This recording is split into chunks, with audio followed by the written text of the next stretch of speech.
Hey everyone, Hey welcome guys. to another Travel Therapy Mentor video. Today we're going to be doing a job market update. It's been about 4 or 5 months now since we last did one. I think it was sometime in November. Things have definitely changed a little bit. Market is still very good. We'll go through some numbers that we've gotten from the companies that we work with, and also some of their feedback, some of our advice for if you're a current travel therapist looking for jobs in the spring, or if you're a prospective travel therapist that's thinking about starting the spring. Want to talk through some of the considerations. So Whitney's going to introduce us, and then we'll start talking about the market update. All right. For those that may not know us, we are Whitney and Jared Kazaza. We are doctors of physical therapy. We've been travelers on and off for about 10 years now, and we're the faces behind Travel Therapy Mentor. For those that may have been following us for a while, you've probably tuned in the past for our videos or our podcasts. We have done these job market updates since 2019, just bringing you different information about what's happening in the industry, things to look out for. We collected information for this one from over a dozen companies. We work with about 14 different travel staffing agencies, and those agencies are anywhere from really small one recruiter companies to really big companies in the industry.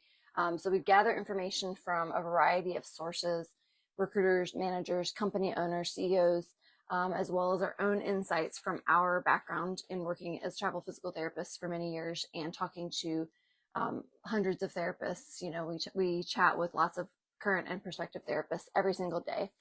So we'll bring you some information about what's going on right now with the industry, what kind of things you should be looking out for, and we're also going to give you guys some advice on just navigating your job search and the world out there. There's so much that goes into being a travel therapist. So we're going to talk about, you know, what the staffing situation is right now, what it looks like if you're looking for jobs, some strategies you can use, things like cost of living and considering all of that right now with inflation. So all those things come into play. But yeah, so we'll dive into the topic here. If anybody is listening live on Facebook or Instagram, we'd love if you would just say hello in the comments and let us know you're there. Feel free to ask any questions that you have about travel therapy in general or about the job market update as we go along. And then shout out to those of you that will listen later on the podcast and on our YouTube channel as well. Yep. All right, so let's first talk about the numbers. So like Whitney said, we've got 14 different companies that we work with. So there's a large range of how many jobs they have open. I say this every time, but normally smaller companies have fewer jobs, bigger companies have more jobs. So pros and cons to working with smaller, big companies. We've talked about that in the past.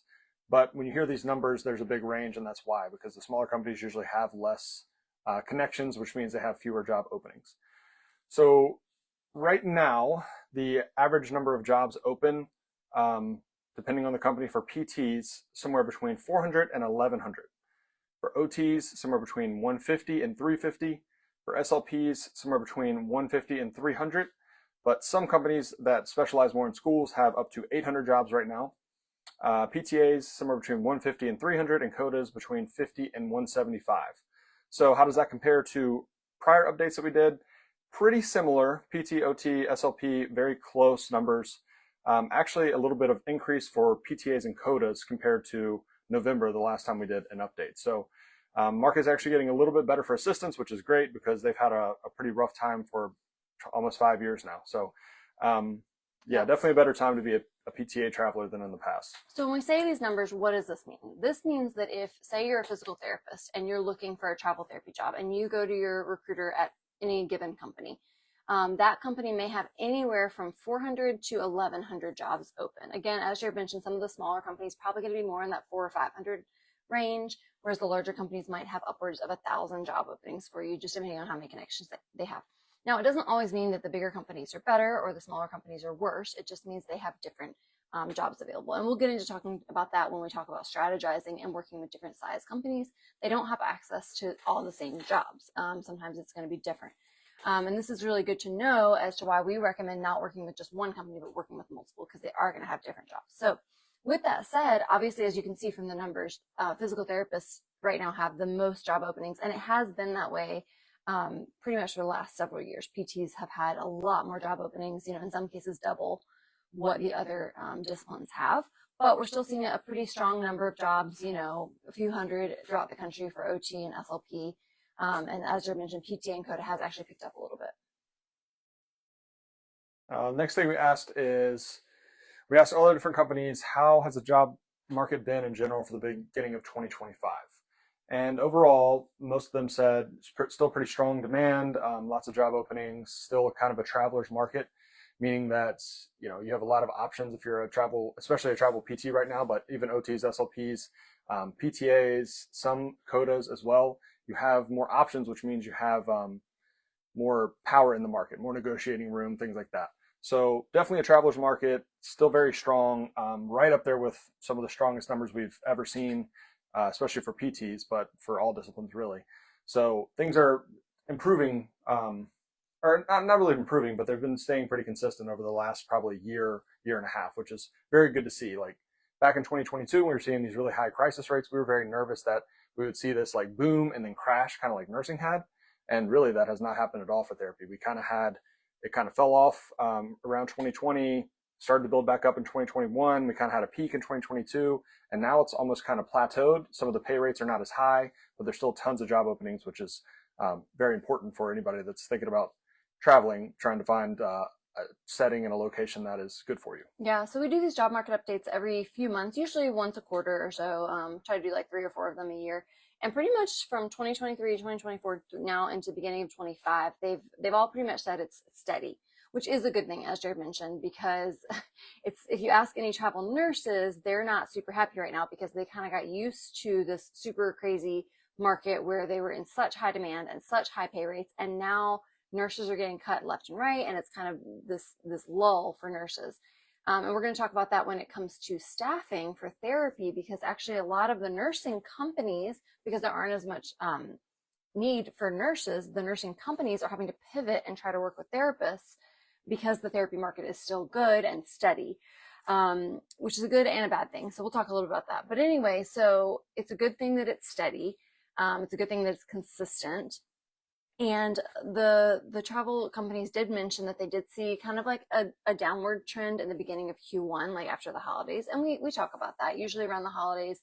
Some people like to take time off. There's, things are a little bit slow as far as getting interviews and stuff. So it was a little bit slow around the holidays, but now that we're coming into the spring, things are picking back up. The jobs are hitting. People are wanting to travel. So things are really going well right now.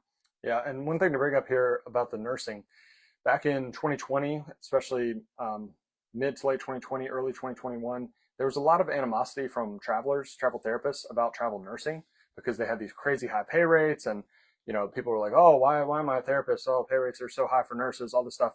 Back then, we tried to say, like, this is going to be temporary. Don't get all bent out of shape about these temporary rates because they will come down. And that's what we've seen. Like, they have really come down. And you never see travel nurses talking about pay rates anymore because their pay rates are back to where they were pre-2020, or in some cases even lower. So that whole boom bust, that's not a good thing, and that's not something that you should just like jump on the bandwagon and switch over to nursing. We know therapists that were talking about going back to nursing school because travel nurses made so much money, but that was only temporary. So just remember that a lot of things are cyclical. There's a lot of booms and busts that come, and don't just jump on the bandwagon when there's some new thing happening. Yep.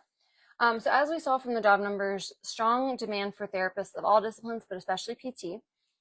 Even though you did see that the numbers were a little bit lower for OT and SLP, some of the recruiters wanted to point out that even though the job openings are less, that they tend to see less travelers trying to look for those jobs. So actually the competition is about equal for the job. So it's actually, it might be just slightly more competitive if you're an occupational therapist or a speech language pathologist.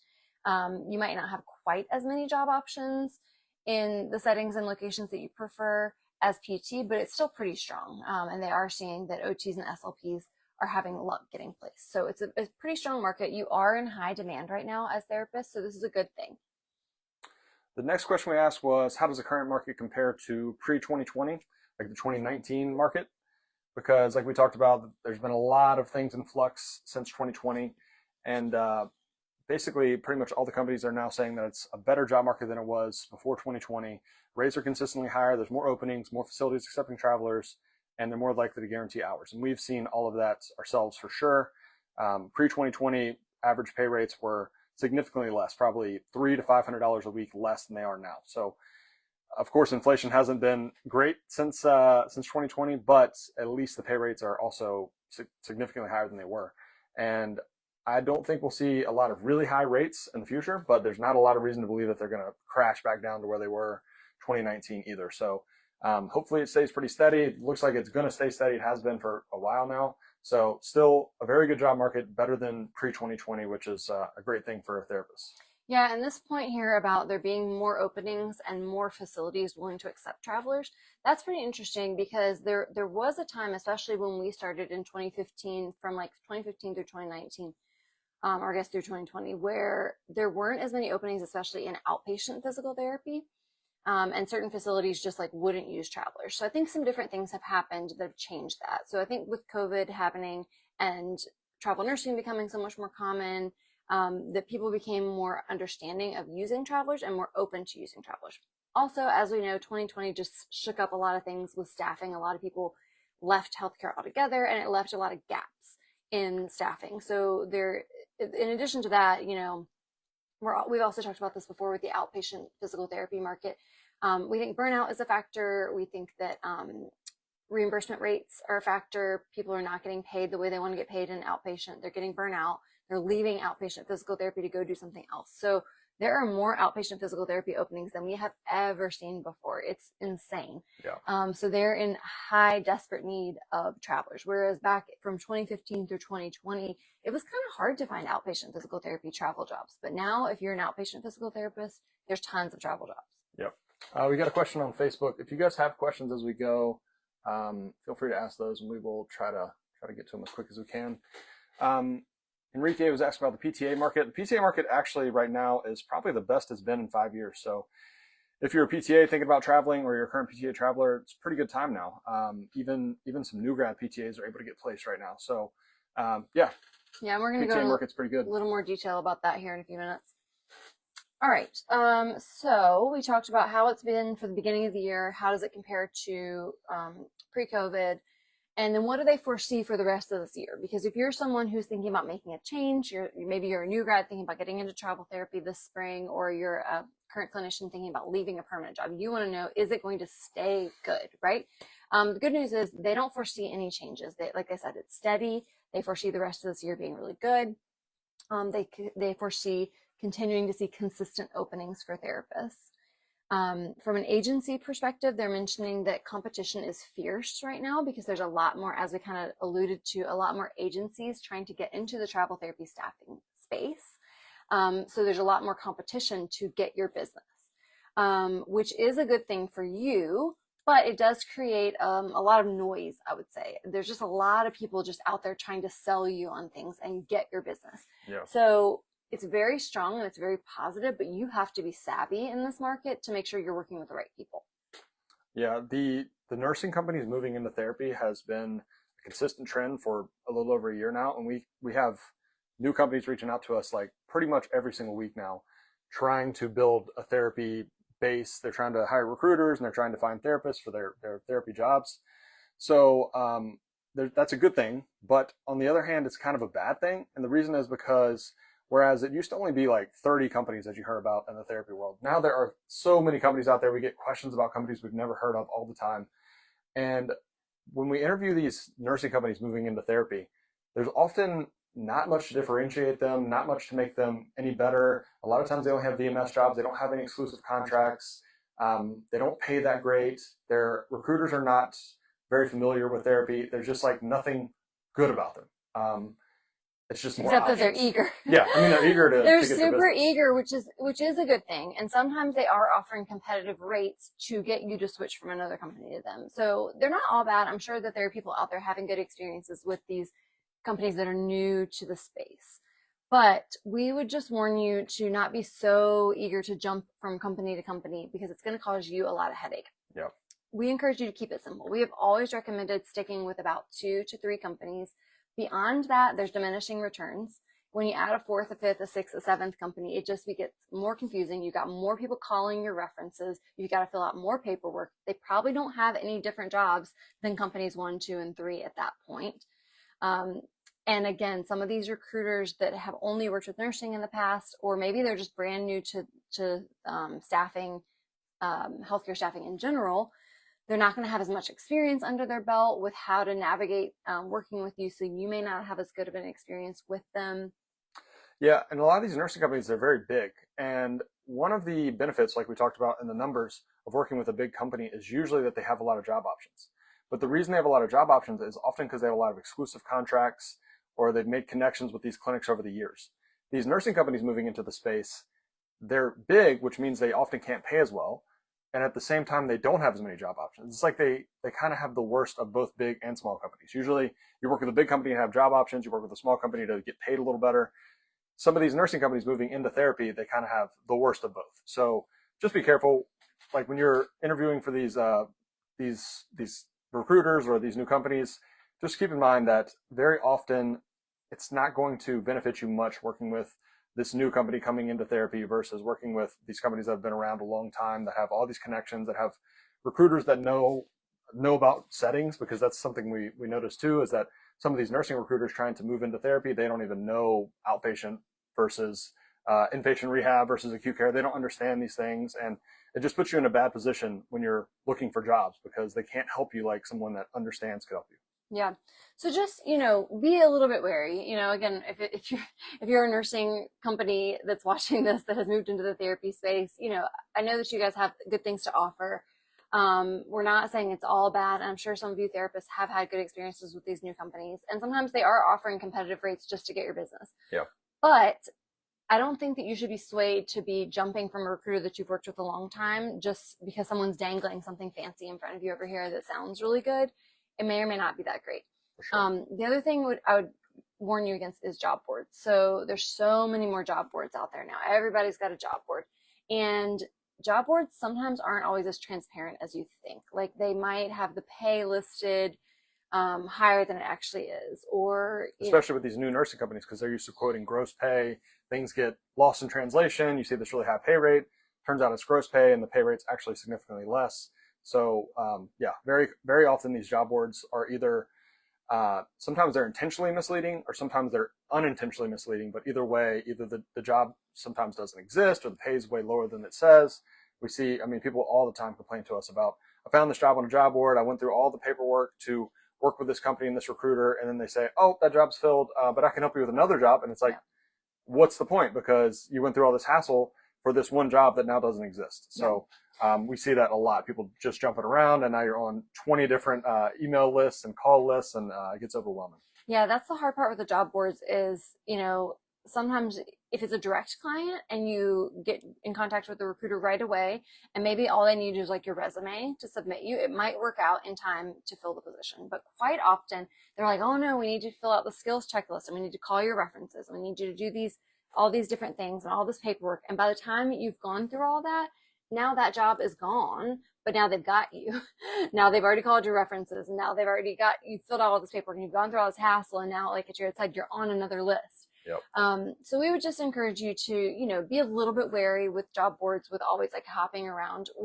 Again, just keeping it simple, we recommend having a relationship with about 3 different companies and just kind of toggling back and forth between those 3 at any given time. And knowing that if you work with about 3, including maybe 1 big, 1 small, and then whatever the third one, big, small, medium, whatever, you're going to have most of the job options by working with 3 companies. And it's going to make you have a lot less headache. Yeah, and if you want recommendations for companies and recruiters that would work well for your situation, traveltherapymentor.com/recruiters.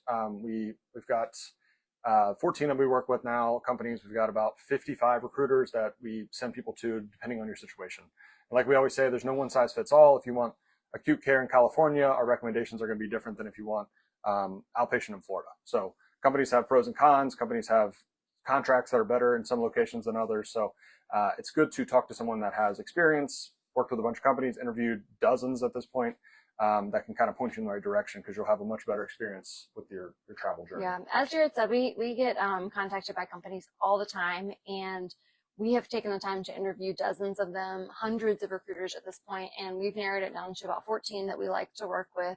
Of those, we'll generally recommend 3 to you because we think that 3 is a good enough number for you. You don't need to be working with 14 different ones. Yeah. I personally read every single form and will offer recommendations based on your preferences, like Jared said, which settings, which states, what's important to you. But yeah, so we can help you out with that. Like I said, just right now in this job market, it's a good thing that we have so many options as therapists, but it can create just a lot of traffic and just a lot of like you can feel overwhelmed by Yeah. so many people wanting your business. Yep. The other thing I would say there, um, negotiating. So because the job market is so good right now, sometimes this means that it puts the ball in your court to be able to negotiate, especially if you're a physical therapist, especially if you're willing to be kind of flexible in location and setting. Because you're in such high demand, it gives you a good opportunity to negotiate in most cases. But we are going to get into talking about rates here in a few minutes, where it really just comes down to the facility and what they're willing to do. Yep. Ali said job boards don't know the difference between acute care and acute rehab and stuff. Yeah. There's a lot of, like I said, a lot of misleading information on job boards. They also don't really understand the difference often between inpatient rehab and acute care. So something often will be listed as inpatient. You think it's going to be an inpatient rehab facility, you interview, and it's an acute care job. So stuff like that all the time. People just get their time wasted thinking that a job is one thing. They go through the whole process of getting onboarded with this company, interviewed for a job, and it's not even what they expected. So yeah, a lot of those job boards and just like even the internal databases that the companies use will just say hospital. Yep. Or rehab or something vague. And it's not until you actually get an opportunity to set up an interview that you'll find out more. But that's where it really helps to have a good recruiter that you know and have a relationship with, because they can at least try to gather a little bit more information for you before you waste your time submitting for a job that's not a good fit for you. Yep. Sydney on Instagram was asking about looking to start a new contract in July, currently in Virginia. Where are you at in Virginia? We're in Roanoke. In Virginia till June. Asked my recruiter about Tennessee for outpatient. He said the market's not very good there. Not sure if he's trying to keep me with the same company or switching to a new company, or from switching to a new company. Both myself and my boyfriend travel together. Tennessee in particular, we don't see that many jobs there, so he's probably not trying to just discourage you for no reason. There's not a whole lot of outpatient jobs in Tennessee compared to like Virginia, Maryland, DC. Like that area, for whatever reason, has a lot more outpatient openings. So you could always definitely reach out to a couple more recruiters and see if they have something in Tennessee, but I would not be surprised if there's only maybe one or two outpatient openings for all of Tennessee. Well, and I think that this is such an important case to why it's important to work with more than one, because if you have 3 recruiters that you've been working with for a while and you trust, and they're 3 different types of companies, then you'll know whether he's telling you the truth or not. Because if 3 recruiters are telling you that at 3 different companies, then it's probably the truth. For sure. But if one recruiter at one company, you don't have anything to compare to. And again, so that's another reason why it's good to have like one big, one small. Often the small companies are willing to cold call, which is where they just call around to different facilities and try to see if they would be willing to take a traveler. Whereas some of the big companies are just like, if it's in my database, great. If it's not in my database, sorry, can't help you. Like if we don't already have a relationship established with a facility in Tennessee, then I can't help you. Whereas the small companies, they're looking for direct clients. So sometimes, like for example, when we wanted to work in Anchorage a couple years ago, there weren't a lot of outpatient listings in Anchorage. And so our recruiter at a small company called around to some facilities. So sometimes they'll just Google facilities that just exist. Sometimes they'll look at ones that have postings for permanent staff, and they'll call them and say, would you be willing to take a traveler? I know you have a listing for permanent staff, but in the meantime, would you be willing to take a traveler? And so even though they don't have it listed for a traveler, they might be able to drum up some business there for you. So that's why sometimes it can be beneficial to work with both a big and a small company. And I mean, that also, not even just the company size, but sometimes the recruiters, if the recruiter is very busy, say they have 100 travelers on assignment, they're not going to have time to call around a bunch of facilities to try to place one traveler in one job. But if it's a recruiter that has 10 travelers, okay, well, now they have more time. They don't have so many things going on that they can take more time with each person to call around. So part of it's the company size, part of it is how busy the recruiter is. So something to think about there. Yeah. Sydney said they're in Lynchburg, so yeah, only about an hour away from us. Yeah, that's really close to us. All right, so the next question that we ask the companies about the job market right now is which settings currently have the highest demand for each discipline. So for physical therapists, there's demand in pretty much all the common settings, right? So outpatient, skilled nursing, hospital, home health, kind of were the order. There's demand in all those settings, but definitely the most in outpatient, followed by SNF, followed by hospital, followed by home health. For occupational therapists, they said definitely actually this was kind of the same for speech and for OT. The most for speech and OT is skilled nursing and schools by far. And then for OT, there's some hospitals, clinics, and home health that are looking for OTs, but definitely if you're an occupational therapist, the most demand is going to be skilled nursing and schools. For SLP, schools and skilled nursing, and then a little bit of like outpatient SLP and hospital, yep. But not as much. We got another question on Instagram. I was just extended recently.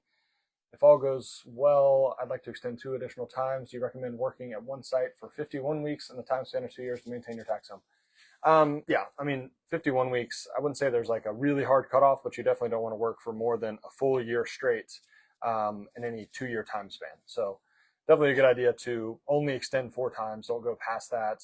Go work somewhere else. If you want to come back in a year, then great. But yeah, once you stay in the same area, you're earning consistent income in the same area for more than a year, then by IRS standards, it looks like that's your new location. Like that's the place where you earn most of your income. So don't extend, don't stay at a contract more than four extensions worth, or 3 extensions, 1 contract and 3 extensions. One more thing I wanted to say about the settings. I know Allie's watching, and I saw Allie recently commented on one of our posts and said that she was not seeing as many acute care or hospital positions for occupational therapists. And we did have one of our recruiters mention that. It was kind of interesting. Let me see what she said specifically. She said, another thing I wanted to point out, there are less acute positions available these days. I had not heard this specifically. We don't look for acute that much, so. Yeah, and so this was, I don't know if this is 100% true, but this was her take on it. She said, another thing I wanted to point out, there are a lot less acute positions available these days. We used to have a ton. The rise, this is her theory, the rise in PRN use in acute care has taken away from travel therapy jobs in acute settings. So that's kind of interesting. I don't know if you've heard that at all, Allie, since you tend to work in acute care, but that was what her thought process was, is that the hospitals are trying to cut back on using travelers and instead using PRN staff and trying to like use other tactics. We've also heard, just with everything that happened with COVID, with especially nurses, all these hospital systems are having to dole out thousands and thousands of dollars, and they're probably trying to roll back and pull back a little bit on their budgets. So there could be some truth to that, where they're like trying not to use travelers as much, definitely in nursing, but even in therapy, and just trying to get by with PRN and other types of staffing locally. I think that's very true. And you think about these hospital systems from their point of view, they got kind of burned on the boom in travel nursing. They were paying crazy rates and in some cases losing money in 2020 paying these nursing rates. So it kind of like put a bad taste in their mouth for travelers altogether. So I think a lot of hospitals are trying to get by without having travelers. And then, of course, like we've seen in the last 5 years, acute care hospitals are also trying to discharge patients quicker and quicker, which means, less need for therapy than in the past. So it's probably a variety of things, but yeah, there definitely does seem to be fewer acute care jobs than there used to be. So then after that, she said that in lieu of seeing a lot of acute care, she's actually seen a rise in home health contracts. And so to Jared's point, that could be that they're trying to get people discharged from acute care and into home health quicker. So there may be more need for home health than there used to be. So she said she's been seeing a rise in home health contracts and that those are paying pretty well. Same for outpatient. It seems like people, like the acute care hospitals, are just trying to get people out as quick as possible. They're going to home health, they're going to skilled nursing, they're going to outpatient, which are all seeing a lot more demand, and it seams like it's pulling from some of that acute care demand. Yeah, we don't talk a lot about home health, but if that's a very specific skill set. Certain people are more willing to do home health than others. It has its pros and cons. A lot of people really enjoy the flexibility of home health, but there are, more risks. So you're putting yourself in a lot of different situations that some people might not be comfortable with. Sometimes also the paperwork can be a headache. But if you do have that skill or you have the interest in getting into home health, those contracts tend to pay pretty well. Yeah.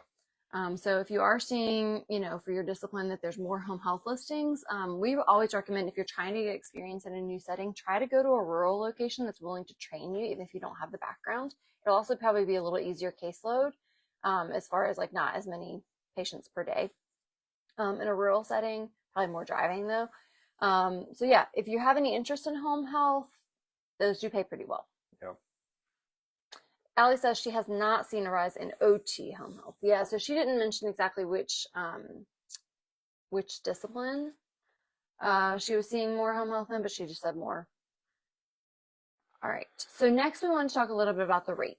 Yeah, so we asked them, are you seeing a change in rates, increasing, decreasing, or staying about the same? And pretty much everyone said that rates are normalizing, kind of like we talked about earlier. You're seeing more stability.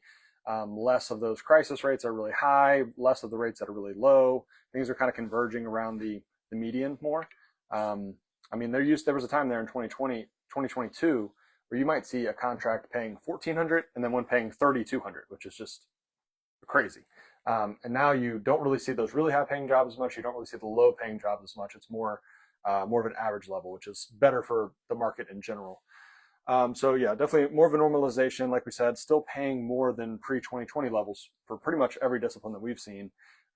Somewhere in the range of, depending on your discipline, maybe $200 to $500 or more per week, and depending on your setting. But it is good that the rates are higher. It doesn't look like they're probably going to increase a ton in anytime soon, but it also doesn't look like they're going to decline to any degree anytime soon, which is a good thing. Yeah. As I did mention, there are some types of facilities, especially hospital systems, that are doing some budget cuts. So, for example, there would be a posted rate. Typically, the facilities will say, okay, this is what we're willing to pay for this job. And sometimes those rates are a little bit lower than what you might want. So sometimes your recruiter will work with you to try to submit you even at a higher rate. Well, some of them are saying now that certain facilities just won't budge. They're like, nope, this is the rate. There's no negotiating. We can't help you. It doesn't hurt to ask. Again, you're in high demand as a therapist, especially a physical therapist.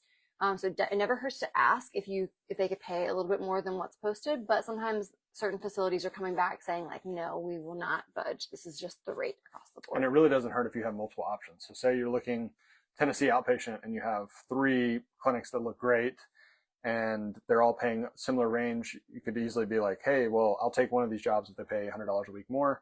That's the position you want to negotiate from, is where you have multiple options, and then you can kind of try to negotiate from a position of power versus just saying like, I've got this one option, I want to take it, but I want to make more. They can just say yes or no, and then you're kind of stuck. Yeah, but for the most part, they said rates are pretty steady.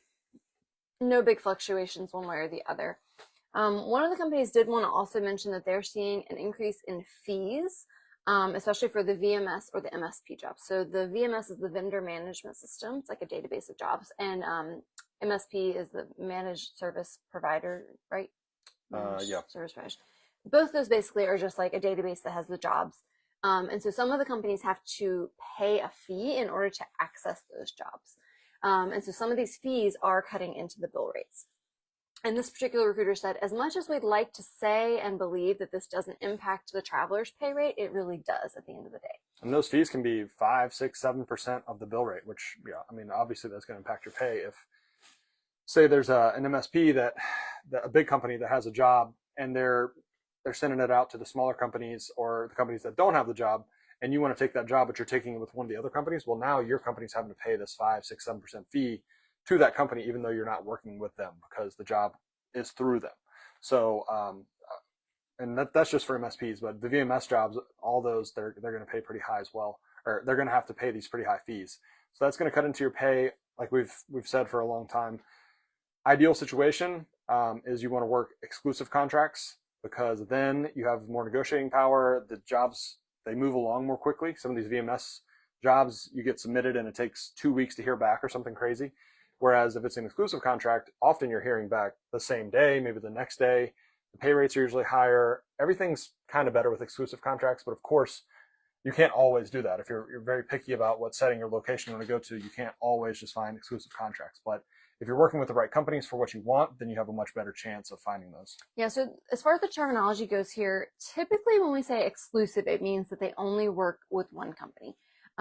It may or may not always be like only one company, but that they only work with just a couple. They're not putting it out on a database where 100 companies can access it. Right. So exclusive could mean that, say, if you're working with a really big company and they are the MSP for that job, it is exclusively theirs.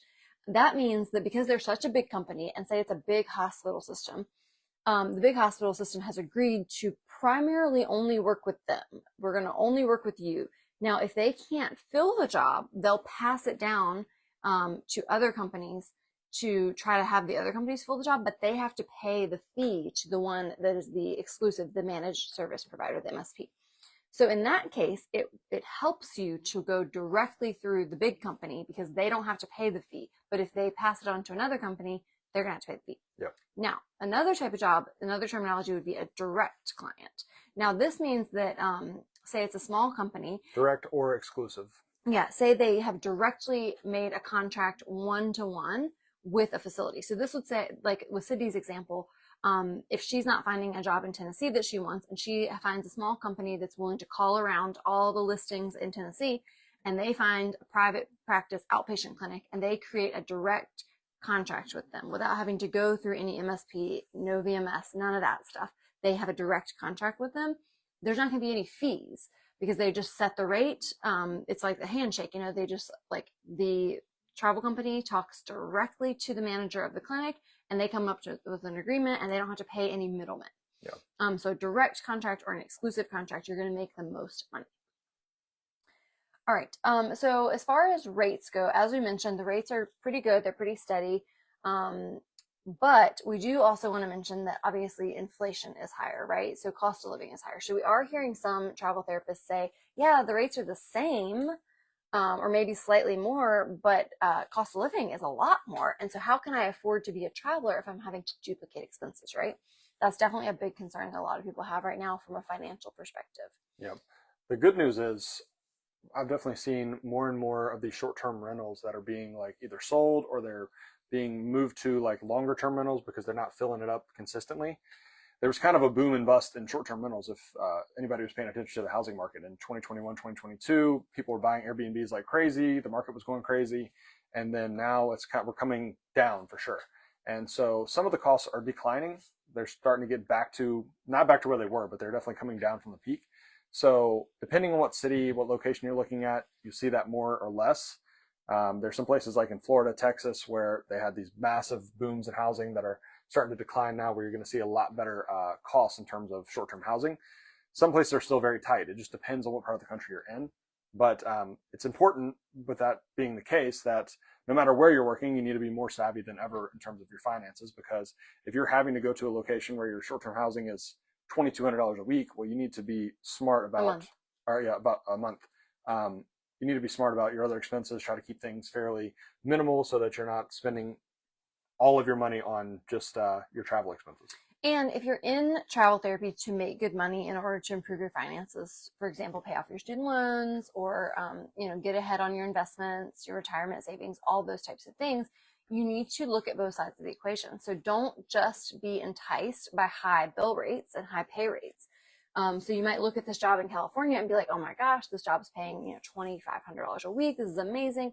But if you do a small amount of research, so before you accept the job, we generally recommend that you do a small amount of research just to see what the housing market is like. You're not going to be able to always find housing and secure it before accepting the job, but you could go on Furnish Finder, go on Airbnb, and just kind of like browse real quick and see what the housing might be like. Well, you might find that the rent is outrageous in that city, so you're not necessarily going to come out ahead, and then also your commute might be long, and you're spending a lot more time in traffic and gas and all these other things that go into cost of living. That's why we always preferred to work in smaller cities or more rural areas where the cost of living was kind of medium and the pay was kind of medium. But definitely take into account both sides of that equation to make it work for you financially. Yeah, that's something we kind of harped on in our course, because we get questions still all the time on Instagram or Facebook from people that are saying like, oh, I accepted this job, but now I can't find housing, or I can find housing, but it's $3,000 a month. What should I do? And it's like, well, you shouldn't have accepted the job unless you knew that there was at least some housing prospects first.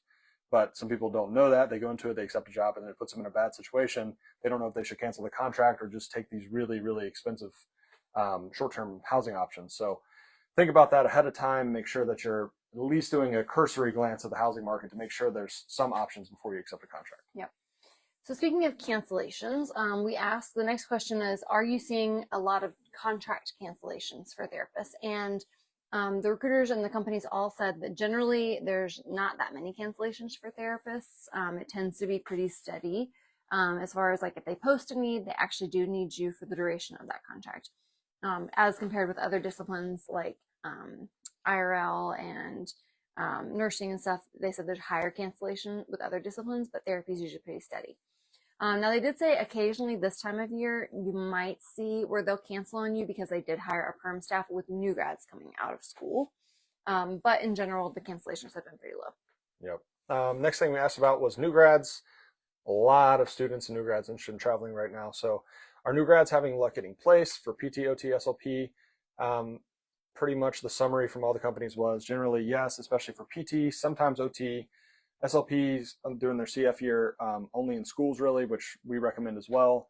It's very difficult when you're doing your CF to try to find 3 consistent back-to-back contracts that are willing to take you it's not really worth trying to make that work. So if you want to do SLP, travel during your CF year, then working in a school makes a lot of sense because then you have that consistency at the same place. Yeah. So yes, if you're a new grad PT, very good time to travel. New grad OT, it depends on the situation. If you're not too picky, it's pretty good. If you're an SLP during your CF, schools are fine. There's some that will take you. After your CF, then there's a decent amount of options for SLPs as well. Yeah. As always, if you are a new grad, sometimes you have to be just a little more flexible because some facilities may or may not be willing to take a new grad. So coming out, if you're like, oh, I hear the job market is really good, I should be able to have my pick of the litter, you might, but it kind of depends on your search criteria.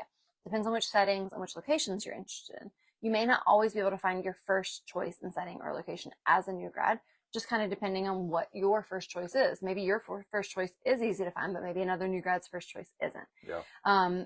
Now, they did mention that quite often the most settings that are willing to take new grad OTs and PTs are going to be skilled nursing and outpatient.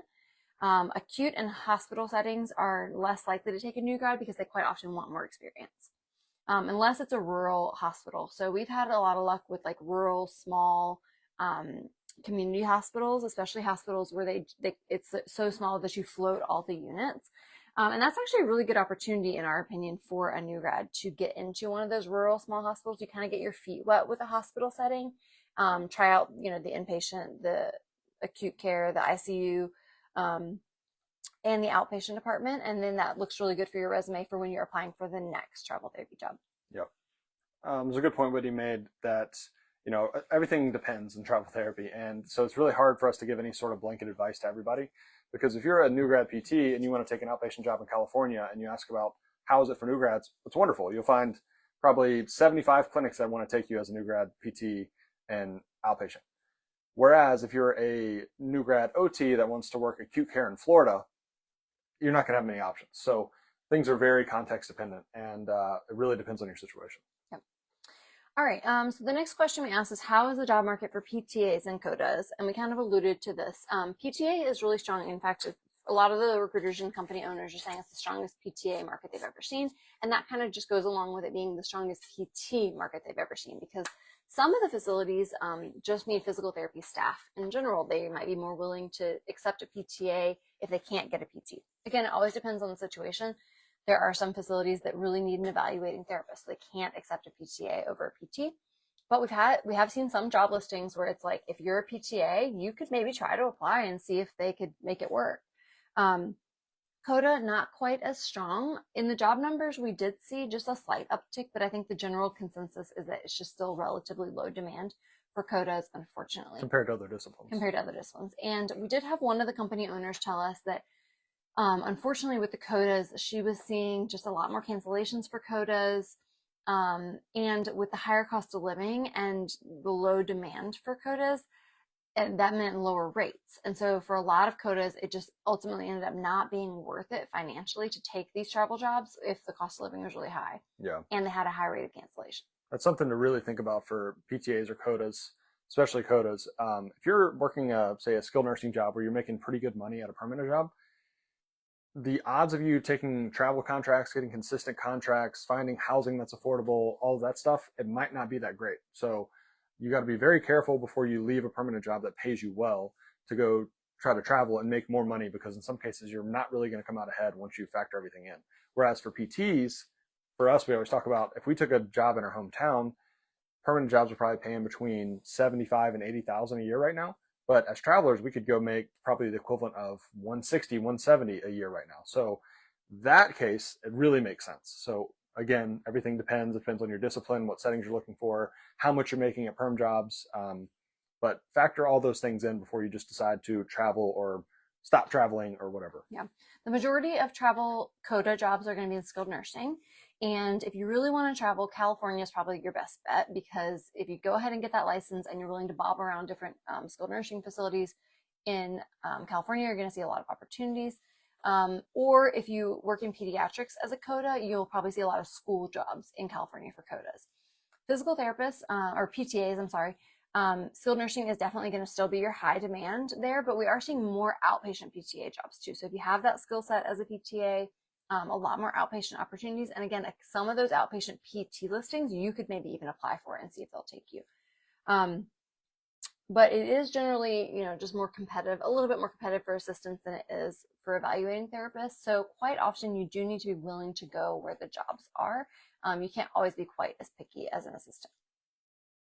Next thing we asked about, are there any other general insights you have on the job market? Anything you want us to mention to our audience? So we got a variety of answers here. These are kind of all over the place. So a lot of them are saying that they still want to continue to deliver a good experience to their travelers. A lot of them are really still focused on having that good recruiter and traveler relationship versus the more transactional thing that we have seen a lot with like the job boards and some of the newer companies. The nursing world was always very transactional, just like, tell me what you have, I'm going to compare the offers, and then I'm going to pick the best one. Whereas a lot of therapists really enjoy having a recruiter more. This particular company owner kind of compared it to like someone who enjoys having a realtor to guide them through the process of buying a house. So a realtor, some people look at having a realtor as a negative thing because they're like, you're just eating away at my costs. If I could just buy a house off a directory and cut out the middleman, I would enjoy that more. And there are certain therapists and certain clinicians that do enjoy that type of transactional thing. But there are some people who, just like with buying a house, they want a realtor that can walk them through the process, go look at the houses with them, give them their advice, answer all the questions, ease that relationship between the buyer and the seller. So it's kind of the same thing with, I really liked that analogy because it's kind of the same thing with a recruiter. A good experienced recruiter can give you a lot of advice, help you navigate this travel therapy world. They can be the go-between between the facility and you and help you. Yes, of course, they take a fee in order for doing that, but they're also providing you with a lot of value and a lot of service. And in our personal opinion, we get questions all the time of like, why can't you just be an independent contractor? And it's like there's a lot more that goes into being an independent contractor than people initially see, that first meets the eye. So anyway, this particular company owner was just saying, we're going to continue doing things the way that we've always done it. We think that there are certain travelers that are going to work really well with that. But there are some travelers out there that are just going to want that transactional thing with the job boards. And it kind of like the real estate analogy too. That is a good analogy. There's some jobs that are obviously much better than others. And if you're working with an experienced recruiter, instead of just looking on a job board, they can kind of steer you towards jobs where they know they've had travelers in the past that had good experiences. Very often, like we go to these conferences and we're just like hanging out with our recruiters for hours and hours every day. And they'll be on their phones responding to travelers and stuff. And they'll say something like, oh man, somebody wants to take this job in Texas at the blah, blah, blah facility. That's a terrible place and all this stuff. So they know these things from having travelers at these facilities all over the country. And if you're just looking on a job board and you see high pay rate and you get submitted to this job, you go and it's terrible. Well, there's a lot of times a recruiter could have steered you away from that and be like, yeah, I know they pay well, but you're not going to have a good experience. This job that pays $100 less per week, you'll have a lot better time at that job. So things like that can be really valuable. And we've mentioned this in the past, but I would much rather take a job right now, outpatient like we do. I'd much rather take a job making $2,000 a week where I see 10 patients a day than making $2,800 a week and seeing 20 patients a day. It's just a vastly different experience. So depending on who you are in your situation, it can make a lot of sense. These experienced recruiters can really help you out. Similarly, if they are familiar with the facility, they'll often do what we call a backfill, where they might already have a traveler there and they know that that traveler is getting ready to leave and they know that there's going to be an opening. And you're only going to get into that job if you're already working with that recruiter and they can say, hey, I can try to submit you to this job or like get you in there before they ever post it to all the other agencies. Yeah. And that it really helps to have that recruiter in your corner looking out for you. Similarly, if a job does get posted, like your top pick, San Diego outpatient, whatever your top pick is, and your recruiter really has a good relationship with you, they're going to be more likely to tell you about it and try to get you in there as quickly as possible. Whereas if you're hopping around all these different recruiters and you don't have a good relationship with one, they're doing that for some other traveler. They're getting that other traveler in there before you because you don't have a good relationship with the recruiter. Yep. So there's a lot of good reasons, in our opinion, to have a strong relationship with a few different recruiters because they have a lot of insider knowledge and they can help you with a lot of different things. For sure. One of the companies said, remind them that flexibility is key. We've kind of already mentioned that. The more specific you are, the harder it is to find jobs. So if you want to find the best facilities, have the best experience, you need to be a little bit more flexible to have more jobs to choose from.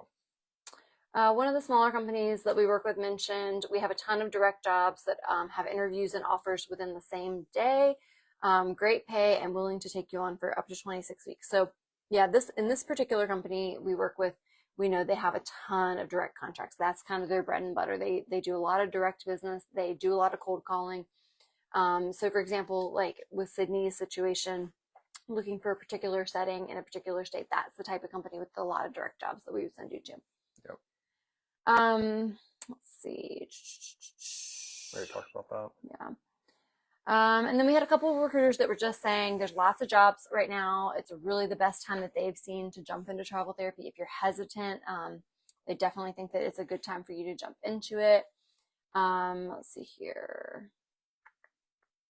Oh yeah, so this one also mentioned kind of what Jared was talking about, where sometimes you want to chase the high pay, but sometimes if you let the recruiter know what you're looking for, they can kind of steer you in the direction of quality facilities. If you really are being very location specific, like say you only want San Diego, well then you are very much narrowing down your search criteria. There might only be one job in San Diego and it might suck. Yeah. But you're so dead set on like, I want to go to San Diego, that you might be, forced to take the only job that's available. And maybe it's like a really high productivity SNF or a really high caseload outpatient that just really sucks. And, again, it depends on your priorities. Some people are willing to put up with that to be in San Diego.